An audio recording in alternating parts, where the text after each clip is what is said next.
చక్కని మా అన్నయ్యకు చిక్కిన ఈ చిలకమ్మ వచ్చింది ఇంటికి తన జంట గూటికి.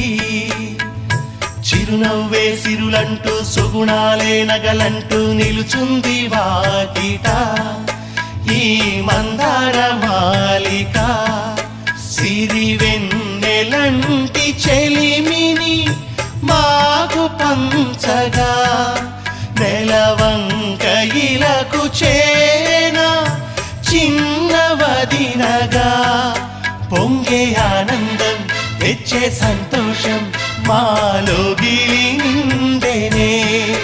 వధువే బంగారం వరుడే తన సర్వం ఇది నూరేళ్ల బంధమే.